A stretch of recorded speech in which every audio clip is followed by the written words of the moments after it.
né, provavelmente o autor desse evangelho, ele publicou em torno de 16 capítulos do evangelho, sendo que a linguagem predominante do evangelho era o grego, né, como toda a Bíblia em si, né, grego, hebraico e aramaico. Então, o seguinte, o que eu posso relatar do livro de Marcos? Naquela época, né, silêncio aí, gente! Naquela época, Marcos, assim como alguns seguidores de Cristo, como Pedro, Paulo, estavam numa situação de perseguição, né? Ele muitas desses evangelhos falam sobre a vida de Jesus Cristo, sendo que posterior à morte e ressurreição dele. Então, o que acontece? Todo o evangelho,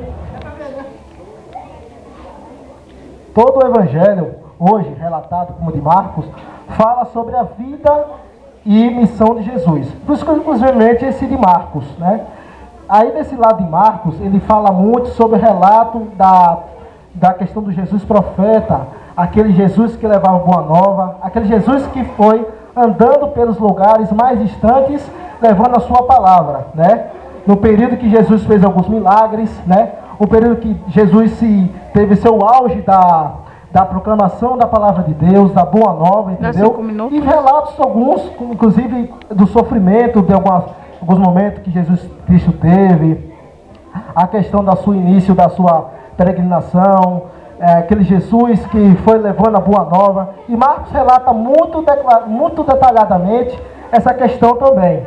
Algumas coisas também ali em Marcos fala também da questão da fé, né?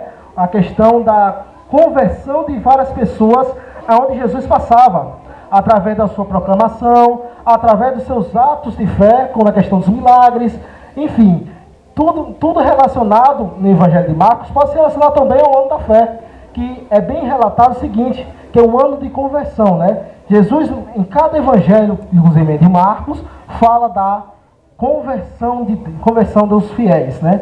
Seguindo aquela vida monótona mundana para seguir os verdadeiros caminhos que para Marcos especifica aqui nesse caso. Jesus proclamou a boa notícia, né? Formulou discipulados, né? Formulou muitos fiéis, inclusive Marcos. Inclusive Marcos, né? Foi através da pregação de Paulo, que foi um dos ícones da conversão cristã, né? Quem sabe um pouco da vida de Paulo, sabe que ele é um dos grandes perseguidores de Deus, né, de Jesus Cristo.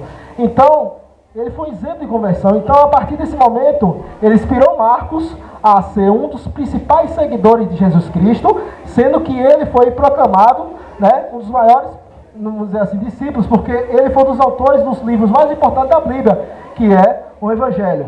Sendo que, relatando que na Bíblia tem 4 evangelhos: Marcos, Lucas, João e Mateus, né? Marcos em si, ele, como eu falei anteriormente, ele é cidadão de Roma, certo? Foi martirizado por lá e provavelmente, com certeza, foi onde escrito foi a Bíblia. Inclusive, no Evangelho de Marcos, fala uma parte da vida de Pedro em Roma, também, e o início, e fala também sobre o findado da vida também de Paulo, que na própria Bíblia não fala como ele foi morto, mas em si, relata simplesmente essa questão da morte e ressurreição também, né? Então, voltando um pouquinho aqui desse item, né, que possamos dizer. Aqui, como podemos dizer, a questão também é o seguinte, podemos dizer assim, o que é bem relatado nesse evangelho, viu, é muito bem interessante. Fala a questão da servidão, a questão da humildade, né? Então, que devemos nos basear, fazendo relação do ato da fé e do ato, no momento do evangelho da conversão, podemos ter uma ideia do que realmente é seguir a Jesus Cristo. Então, a partir daí, através dessas vidas de Jesus, essa ida e vinda, esse momento de peregrinação, até o momento que ele foi morto, foi um momento de compreensão de fé, um momento que serviu de lição para muitas pessoas que ouviram a sua palavra. Nesse momento também aqui, posso relatar que no Evangelho de São Marcos, fala também dos inimigos de Jesus Cristo, aqueles que queriam acabar com essa vida cotidiana dele, queria acabar com essa procissão, entendeu? Enfim, dando conclusão, podemos, seguindo, fazendo a relação entre Marcos e o ano da fé, devemos nos converter cada vez mais, ser mais humilde na palavra, como está relatando no Evangelho de São Marcos. Graças a Deus! Muito bem, 5 minutos. Falou.